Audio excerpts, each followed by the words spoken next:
আবারও ঢাকা ও নয়াদিল্লির মধ্যে কূটনৈতিক উত্তেজনা বৃদ্ধি পেয়েছে। ক্ষমতাচ্যুত পলাতক সাবেক প্রধানমন্ত্রী শেখ হাসিনা একটি সামাজিক যোগাযোগ মাধ্যমে বক্তব্য রাখেন বুধবার। এ ঘটনাকে কেন্দ্র করে এই উত্তেজনা। শেখ হাসিনার বক্তব্যকে বৃহস্পতিবার বানোয়াট ও উস্কানিমূলক অভিহিত করে বাংলাদেশ আনুষ্ঠানিক প্রতিবাদ জানিয়েছে।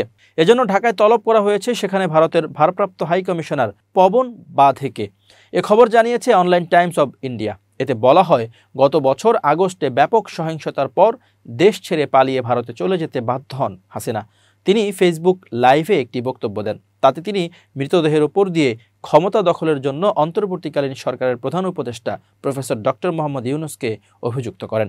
ওদিকে তার বক্তব্য প্রচারের সময় একজন মানুষ এক সময়ের সম্মানের প্রতীক বাসভবন কাম স্মৃতি বহনকারী বাড়িতে আগুন ধরিয়ে দেয় এবং ভাঙচুর চালায়।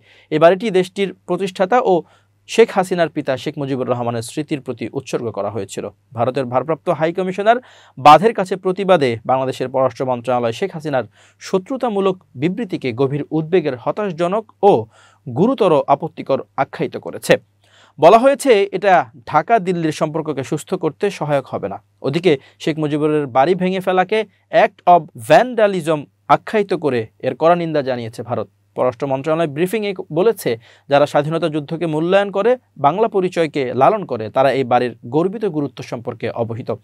ভারতে অবস্থানকালে সামাজিক যোগাযোগ মাধ্যম বা অন্য কোনো চ্যানেলের মাধ্যমে শেখ হাসিনার মিথ্যা ও উস্কানিমূলক বিবৃতি বন্ধ করতে দুই দেশের মধ্যে পারস্পরিক শ্রদ্ধা ও সমঝোতার ভিত্তিতে ভারতকে অবিলম্বে ও যথাযথ পদক্ষেপ নেওয়ার আহ্বান জানিয়েছে বাংলাদেশের পররাষ্ট্র মন্ত্রণালয়। ঢাকা আরও বলেছে, শেখ হাসিনা তার বক্তব্যে বলেছেন, তারা একটি ভবনকে ধ্বংস করতে পারে কিন্তু ইতিহাসকে নয়। কিন্তু তাদের স্মরণ রাখতে হবে, ইতিহাস তার বদলা নেয়। এটাকে বাংলাদেশের বিরুদ্ধে শত্রুতাপূর্ণ আচরণ হিসেবে বিবেচনা করা হচ্ছে। একই সঙ্গে তার বিরুদ্ধে দেশে অস্থিতিশীলতা সৃষ্টিতে উস্কানি দেওয়ার অভিযোগ আনা হচ্ছে। পররাষ্ট্র উপদেষ্টা মোহাম্মদ তৌহিদ হাসান সাংবাদিকদের বলেছেন, ভারত কি পদক্ষেপ নেয় আমরা সেটা পর্যবেক্ষণ করব। বুধবার সন্ধ্যায় ধানমন্ডিতে মুজিবের বাসভবনের সামনে সমবেত হন বিক্ষোভকারীরা। এই বাড়িতেই 1975 সালে শেখ মুজিবুর রহমান, তার স্ত্রী ও অন্যদের হত্যা করা হয়। ভারতে নির্বাসনে থাকা শেখ হাসিনা আগেই ভার্চুয়াল বক্তব্য রাখার ঘোষণা দিয়েছিলেন। তার সেই ঘোষণাকে সামনে রেখে বুলডোজার প্রসেশন আহ্বান করেন বিক্ষোভকারীরা। সামাজিক যোগাযোগ মাধ্যমে এই আহ্বানে জানানোর পর সমবেত জনতা ওই বাড়িতে আগুন ধরিয়ে দেয়। সারা দেশে একই রকমভাবে অগ্নিসংযোগ করা হয়।